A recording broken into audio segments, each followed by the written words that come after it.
Hello everybody, welcome to my photo booth. I'm Mr. Doomsday and this is another toy review. And today we're going to be looking at the Kotobukiya frame arms number 13, the XFA-01 W2 Specter Rebuild Edition. So as you can see here, this is a beautiful looking design for the box here. I love the artwork. It's very I'd say utilitarian in terms of its look, very Gundam-esque, but not. It's like a cross between Gundam and what was that game that came out way back when? I know Kotobukiya actually used to make model kits of those guys as well. I can't think of it right now. It'll come to me eventually, or it'll show up somewhere in the thing, who knows. But either way, let's take a look at the rest of the packaging. So on the side here, it's just pretty much more not animated, but drawn product shot of the Specter here. It's a little closer, still pretty good, like it. Side here, nothing much, just contact information and cautions. This side here, you have a standing animated style image of the Specter, and it looks pretty cool, very cartoony, but I like it. And in here you have the actual product shots of the figure, detailing just front, back, you know, general profile stuff, what all it's going to be able to do, all of the accessories that it has, and apparently there's a lot of new stuff that comes with it, which is neat. So I'm looking forward to actually getting it slapped together and doing a proper review. So with that being said, let's open up the box. And just like with the other kit that I got here, it's just a basic shoebox design. It slides up. And the same as with the other kits, they all come with a just basic architect inner frame here. So it's nice jet black, or not jet black, but more like just like a gunmetal black, gunmetal gray inner frame. Nothing special there. So let's do a nice runner count. See what we have to work with here, which apparently is a lot. This guy is going to be nice and beefy. So we have 1,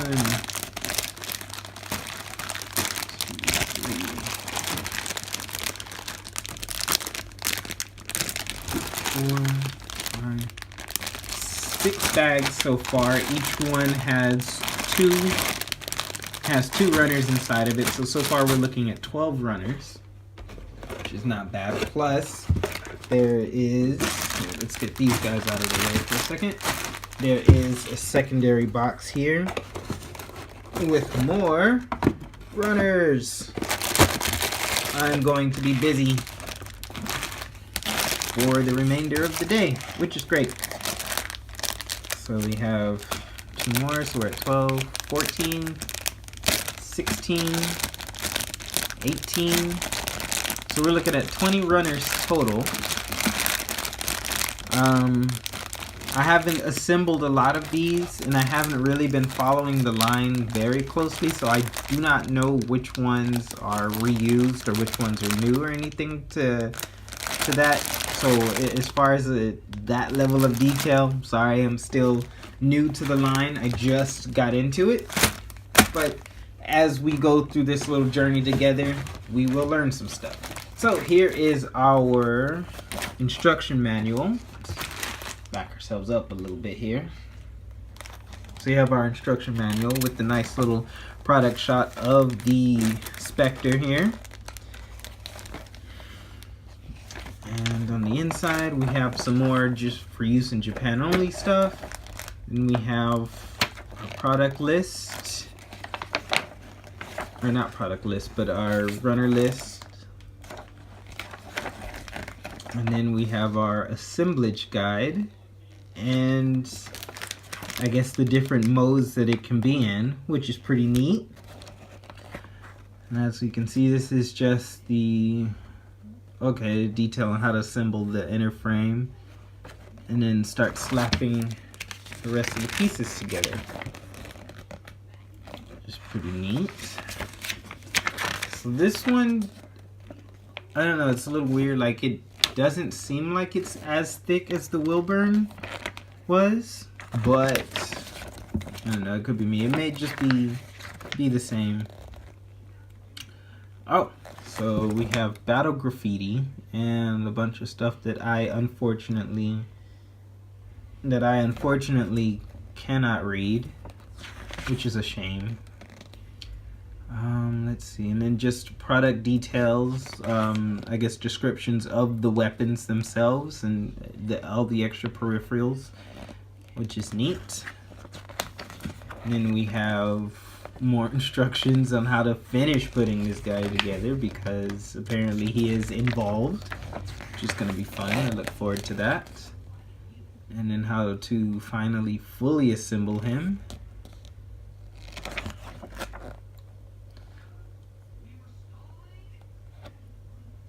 So cool.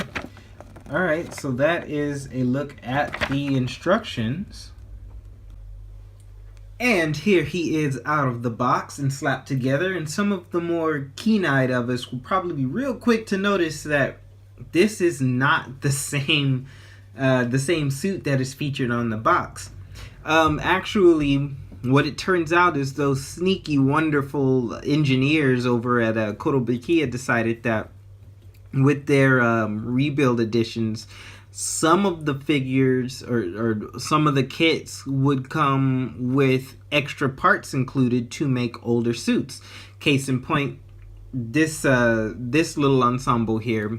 So this is actually the Gaorai suit, which is one of the older suits that came out before, and they kind of, I guess, since the Specter is actually built upon the Gaorai configuration, they just decided to throw in some of the older bits and pieces to actually make the Gaorai. So you have a more like a dark bluish black Gaorai to go along with that drab green one that originally came out.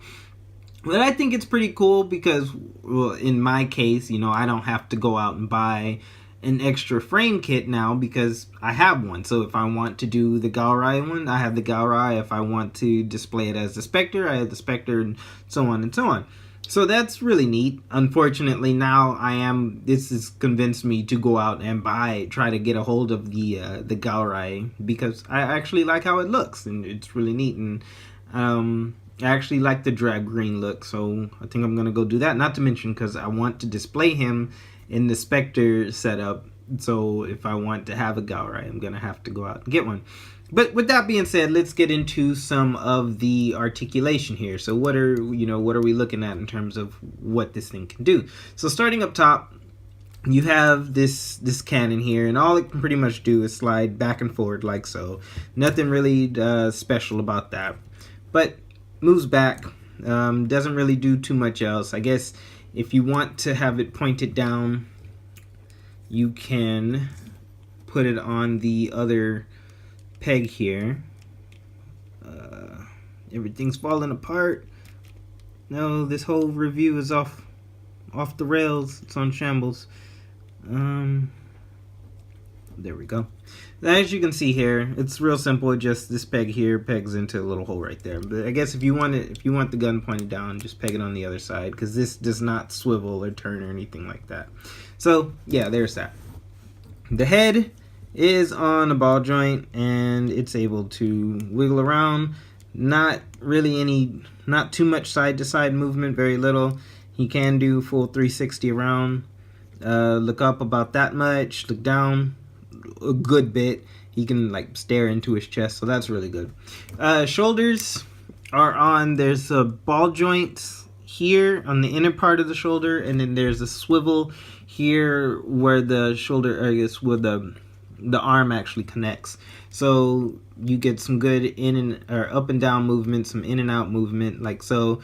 The thing with these kits is the ball joint itself actually does pop out pretty easily, or at least that's what I've noticed. So You got to be a little careful when moving it around, and with all of this extra stuff on here, it is a bit of a pain of a butt to get it back in once it pops out. Moving on to the outer part of the shoulder, you do have a swivel here, full 360 movement, can go up, go down. Let's see. This part here, this is actually pretty interesting. So this here can swing out of the way. They're on two little pegs that allow for inward and outward movement. And they can swing out of the way to allow for the shoulder pad here to move in and out, or I guess move up and down, so that it can actually get out of the way a little bit and you can get a little extra range of movement, which is really neat. I really do like that a lot. It does help to make for more expressive poses. The upper arm here, you have a nice little swivel for the upper arm. This gun popped off. We don't need it anymore. Let's move it. So you have a swivel here.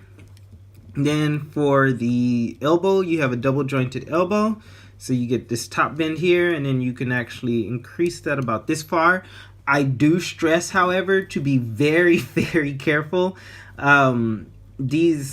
The little pegs here that the elbows are connected to are deceptively, I don't want to use the term flimsy, but they are easily breakable. And given how tight the joints here can be, it's really easy to think that you're just getting that little extra bend out of the arm, and next thing you know, it's snapped in half. So, and I've actually gone through maybe about two breaks. The first one was on an actual architect kit that I broke during a review, and then the second one was on, it was an older kit, and I can't remember which one it was right now. But yeah, so be careful with that. Those do break if you're not careful with them. The hands down here, all you get is a swivel. You do get a little bit of back and forth movement. This cuff here, or this part of the armor, blocks a lot of the range of movement. Normally the hand should be able to fold all the way up to almost a 90-degree angle straight up, but with this in the way, you get very little movement there. But generally you can get a nice little swivel here. That's about it. Moving down to the midsection, you get a bend down about that far. You can bend up about that far, and it's just because this backpack back here gets in the way. He has side to side movement, and he can go all the way around. His arms are in the right position. Moving down, so you have your thighs here, and you can go up this far, and you can come back that far, and you've got a good spread there. Actually, really good spread. And if you push up on the torso a little bit, he can actually do full splits. So that's cool. Down to the knees here, there is a double jointed knee, but because he's got all of this chunk here, a lot of that range of movement is taken away. Normally he would have a thigh swivel here, but that's taken away because of this thigh armor that covers it up and that locks in that range of movement. So this is as far as he can go. But yeah, so back to the knee bend. He can actually get a pretty good bend. Unfortunately, all of this stuff does get in the way, but he can go back that far, which is not bad at all for what it has. And then of course, here's your knee covering here, and it works for me. I know some people probably won't like it, but as far as my tastes go, I'm not too picky in terms of that look. The feet, well, you have this, down on the shin, he has this thing. I don't really know exactly what it's for, but this here can pivot up and down, and I guess I want to say that's about a 3mm hole, so you can peg extra weapons or equipment in on there and use that for whatever. But yeah, so that moves up and down, this moves up and down. The ankle itself, you have it's able to rock in and out, and you're able to move back, and this can get out of the way. You can move that far forward, so that's pretty neat. He does have these little tiny feet. I said it, I hate saying that, but he does have these tiny feet here, And normally they would, it's kind of a pain in the butt to get him to stand or to pose him because he's got these tiny feet and there's this extra stuff going on in the back. So with these up, you know, it's real easy for him to just fall over. So it does take a little bit of finagling to pose him in a position where he'll balance without it. But it is possible and it's doable, and the feet are wide enough to keep him planted on the ground. And of course, given the wide range of tilt, you can pretty much lay his feet flat against the ground regardless of where his legs are, to an extent. I think he can't do a Van Damme split or anything like that, but he can split about that far and keep his feet flat on the ground. So that's pretty cool. Let's see. So moving around back, you do have these treads here, and unfortunately they're not articulated treads. They're just hard plastic that's pegged together with the wheels here. But the treads here do add an extra bit of stabilization, so if you want to slap on a giant gun or something really heavy in the back, you can throw these treads down, and what they will do is they will actually help serve as like an extra base or extra stabilizing part for the figure, which is really cool. I mean, it adds to the look and it's functional, so I think that's really great, and I'd certainly do like that about this particular setup. And of course you can do that on both sides here, and these are on a nice little ball joint here, so they're able to swing around, and these parts here are able to come all the way down and all the way up, and you actually have a double joint here, which allows for a very good bend and just popping it in all kinds of positions. Unfortunately, it doesn't really bend enough to come underneath the foot, so you know he can't have a neat pair of roller skates to ride around on, or treaded skates, I guess you could call them. But for what it's worth and for what it does, it's pretty good, and I certainly enjoy it, and I definitely like it. So that's it for the Gaorai setup. Let's move on to the next armor. So this is the extra setup that you will use to transform the Gaorai into the I guess Specter 01 setup, and it's not too much involved. You have extra pair of shins here, extra shoulders, a different head, some extra weapons, 2 cannons, 2 shields. But as far as everything that needs to be done, it's actually not hard. There's not too much involved in it. I think the hardest part is just popping out certain parts or unpegging certain things once they're pegged in. But let's get into that. So first off, the things we're going to need to remove would be the shoulder cannon here. We don't need that. We don't need the shoulder pads here. And like I said, it's real simple. They pop right out. So we can take this off, remove these, knock him over. Let's see. The legs here we do not require, so let's pop those off. The knee, I should probably glue that. It's not really required. It doesn't fall off. It's only when you're taking it off that happens. But let's take that out. These are not needed. This other knee. Okay, so this is the form that you're going to be working with when transforming the... Oh, and the head. Sorry. So when transforming your Gaorai setup into your Specter setup. Since we're already here, let's might as well begin with this. So we can there we go, split the head in half, and that was a lot scarier than I thought it was going to be. And you just slide this ball joint in to the front of the head, slap the new head on, and there you go. It's not too much there, and actually I think I may have gotten the heads mixed up. This might have been the original Galrai head and this might have been the other one. Yeah, actually I think I switched those around. Either way, this is the other head, and we're just, for the sake of doing things, we're going to put that other head on there. So we'll start with the top. So we'll throw on these shoulders here, and shoulders go on the same way. You have this peg here. It's kind of a little rough to see there, but you got a peg there. And that peg slaps into this hole here, or pegs into this hole here. Words.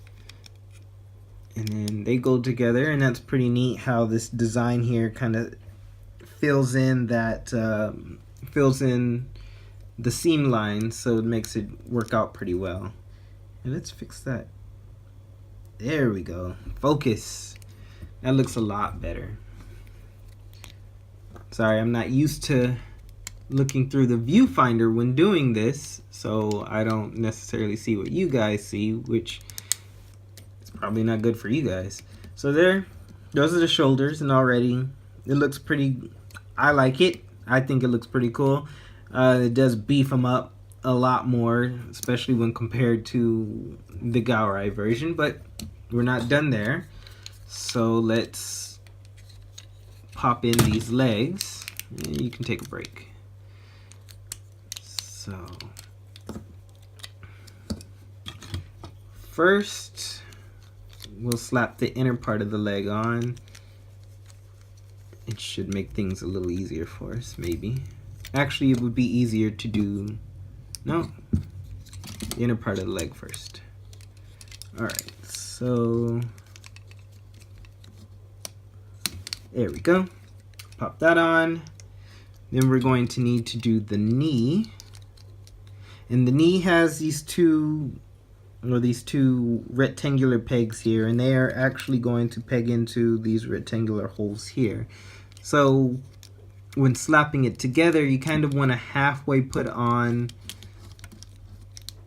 the first part of the leg, or the first part of the leg armor, and then slide that peg in. Or you can actually do it with it already assembled, and that actually might be easier to do. Yeah, let's take that out. Add that. I said add that. There we go. And then slap that all back together. This is not working. There we go. So, and then you just sandwich that in. This little peg here is going to go into that hole there. And then everything should just snap together. And then you do the same thing on the other side. Hopefully it won't take as long. And we'll keep one of these on.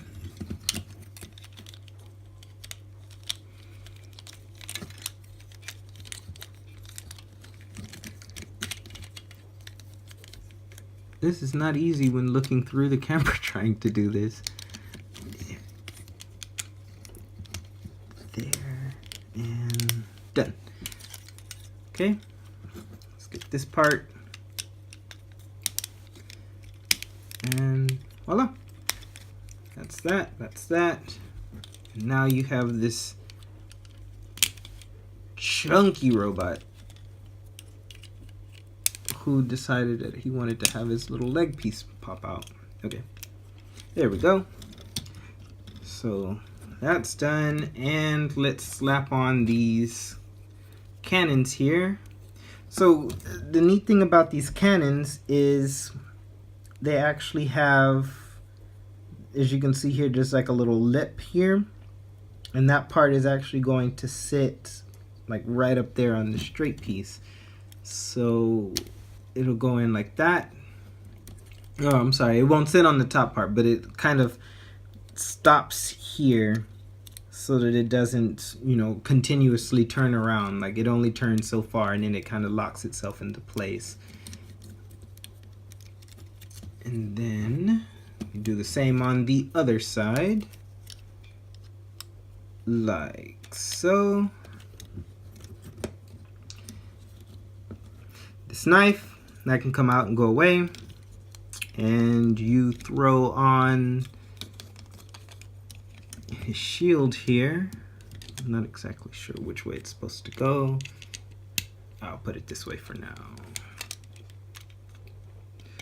And yeah, same thing. The shield has little angles, or not angle, but like an angled peg here. And as you can see, you have 3 pegs. And then you have this angled extended peg, which allows you to slap it on to the arm armor here.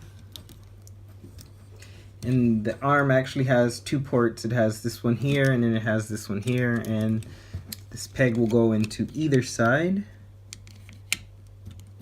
like so. There we go. And it works either way, which is neat. And oh yeah, so these, actually I made a mistake, so these don't actually go up here, they go back here, but they can go up there too if you want. It's me a god, it goes either way. And there you go. That is falling apart. There. So that's him slapped together. This is our Specter, I guess our Specter first form, and he's pretty neat. As far as, here, let's focus that in a little bit. There we go. Good. So as far as articulation goes, it's actually exactly the same as the Gallery. This auto thing is really messing with me here. I'm sorry about that, guys. I'll get the hang of this, I promise.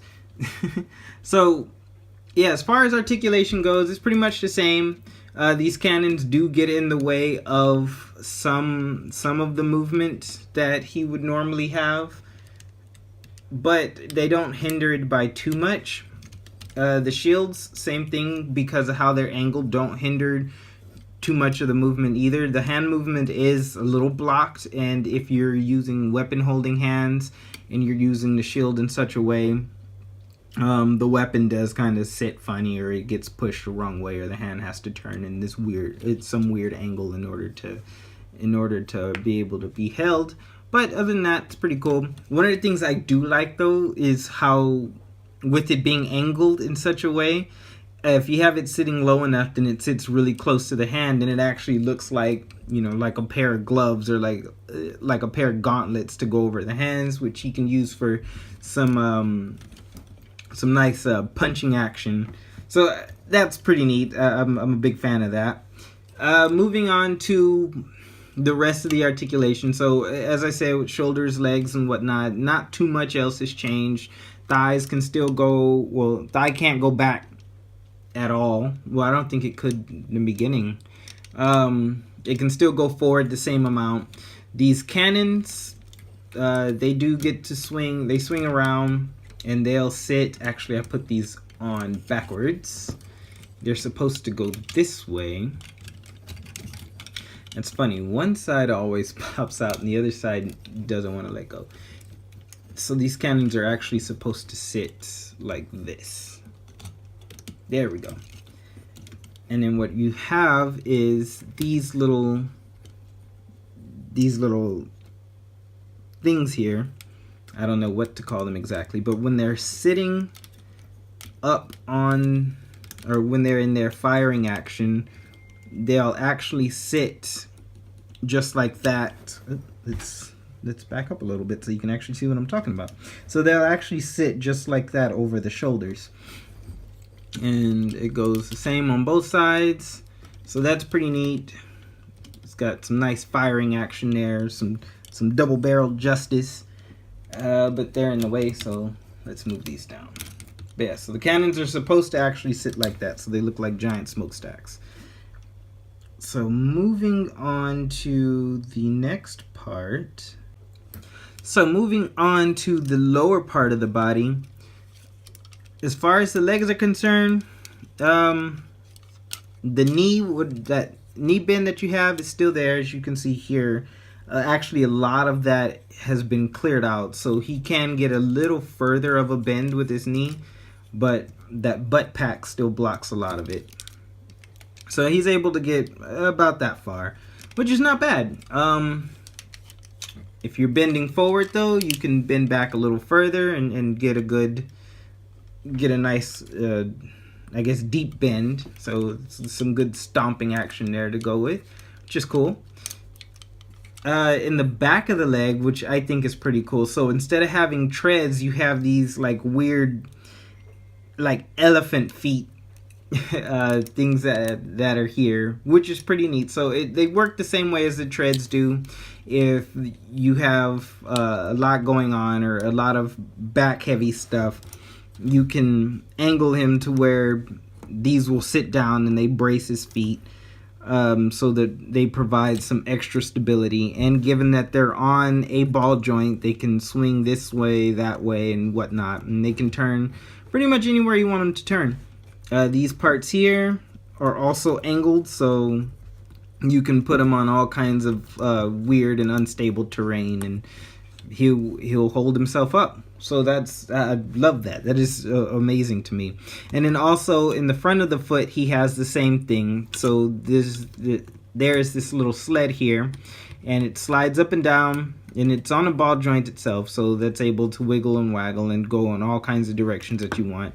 And then all you do is you just slap that down, and that lays flat on the ground too, like a little sled, and it helps to stabilize him and hold him up for whenever he's firing his back-mounted cannons of justice, or whatever you want to call them. Either way, yeah, so when he's laying the hammer down on somebody, he can make sure that he doesn't fall backwards as he's shooting. So that's pretty much it for this form. He does have one more form to go through. There's a third one, and let's get into that right now.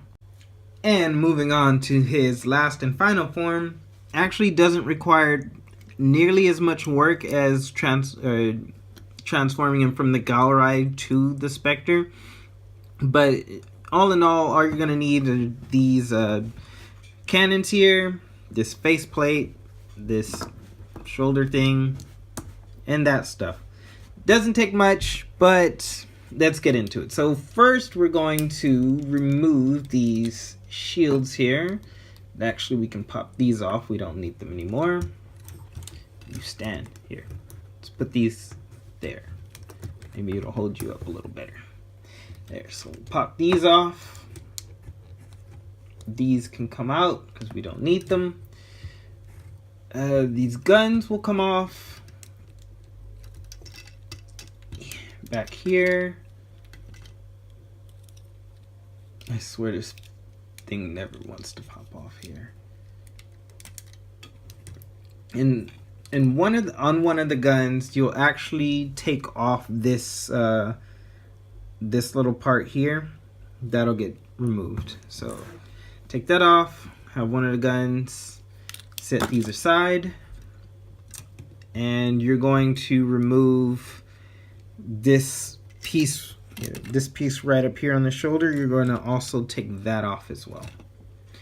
So those all get taken off and set aside. And let's see.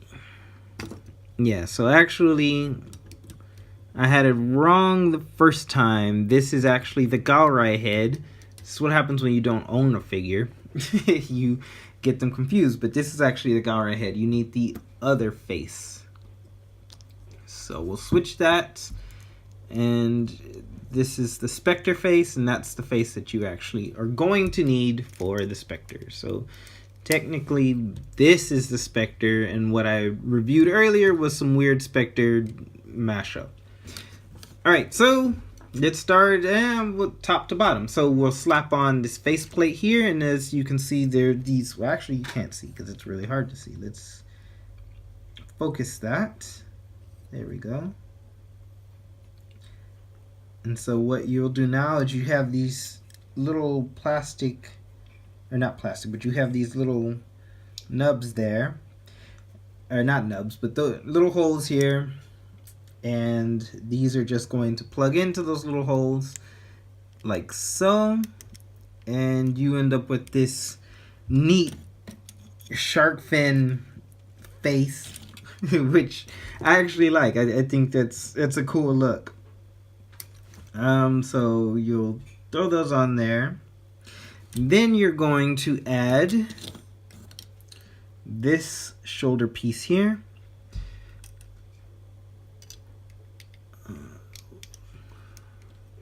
And actually, no, I got that wrong.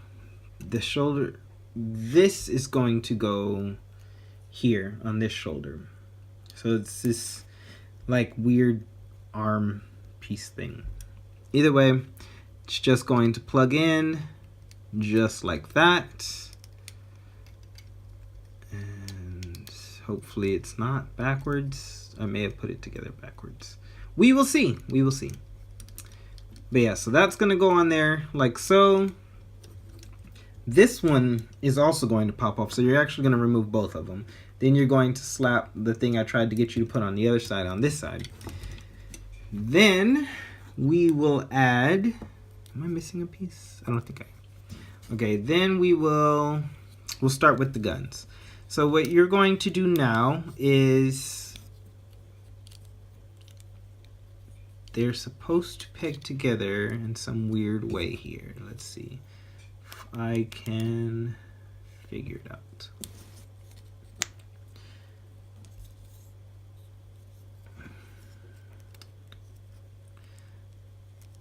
Bear with me here. Just taking a moment. Okay, so yeah.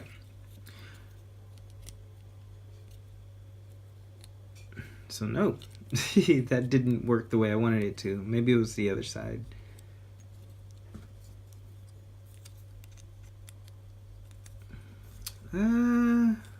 Hold on one moment. So it turns out I couldn't get it together before because there was actually a piece that I'm missing. So there's this little like ball joint peg piece here that actually plugs into this part of the arm. So you see how you have this little armature here that the gun normally attaches to. Usually it would attach like so. So what you're supposed to do is you actually disassemble that, and then you actually pull this little piece here out.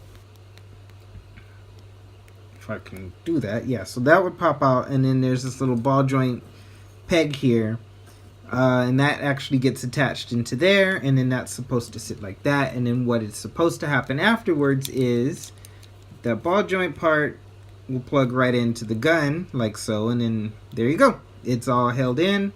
Then you just reassemble your gun like normal, like so. And then you attach it all to one side of the robot, as I will now demonstrate, like so. And then what happens is you have this this madness that goes on here. Here, let me angle this up. This is actually pretty fun. I do like that. So you have this that now happens, and that's pretty fun, and I do like that. You have this double barrel cannon thing going on, and that's pretty cool. I really dig that. I really do like that a lot. And actually you're supposed to angle it just so to where they're supposed to sit, but unfortunately they kind of pop joints out, so that takes some work to angle, and I'm not really gonna go through the trouble of displaying that because that's gonna take forever. But either way, it can do it, and I don't know, maybe in the photos I'll put that in there. Okay, so then you have the other part, which requires some I guess extra assembly. You have your shields here. And all you're going to do is you're going to pop out the little connectors that go into the arms. And then you have two different parts. First part is this missile pod here, and you'll attach that to one of your shields. Second is this double cannon here, and you'll attach that. And I think, in my opinion, it works best in the middle, but you can use the middle or the last peg. In my opinion, it works best in the middle. I think I like that one the most, but it's up to you. Either way, so for the gun one, you're actually going to throw this in front, like so. And all it is this little hook here that attaches to, like, as you can see, there are two different hooks here. You're going to use the top one that's actually sunken in and not shallow. So you're going to use this one here, and that hook just snaps on to the bar there, and then there you go. You end up with this nice little I don't know, like a shield cape of such, or of sorts, and it really does go to help fill out the figure a little more, and I think it's just awesome. It's absolute dope. Like, you can of course angle it out to where he's got his cannons going, and then you can angle this one out to where you have the missile pods exposed, and of course all of these little pods here, they do open. They're articulated as well. None of it's painted, which I should do. So yeah, you have this nightmare scenario that happens as well, and it just goes to really fill out this figure, and you can really give him some very expressive poses, and I do certainly enjoy that. In fact, I really do like this set. There are a few gripes that I have about it, like, you know, how everything's all fidgety and things just kind of fall out of place or fall apart, but a little glue, a little epoxy, and everything will be, you know, perfectly fine. So if you're into modeling and you want to do a little extra stuff with that, you know, it's not a big issue for you. But if you're looking to buy some type of, you know, if you're looking to buy these for playability or to really play with in any way, then yeah, you're probably not going to like that fiddly part of it. But all in all, this is the W2 Specter. My honest opinion about it, I really like it, even with the flaws that it has. Because in my opinion, the flaws that it does have, they're an easy fix. Just a little extra elbow grease, and then voila, you know, those gripes are over. But if that's, you know, if that's a turnoff for you, then yeah, I wouldn't necessarily get it. This cost me around, let's see, it cost me around $40. So it's not that big of a deal. It's not that, you know, not too expensive in my opinion. But yeah, it's just that. So either way, that's that. I'll see you guys again with the next review, whatever that may be. Until then, have fun. I really need a sign off, but I'll figure that out later. Bye.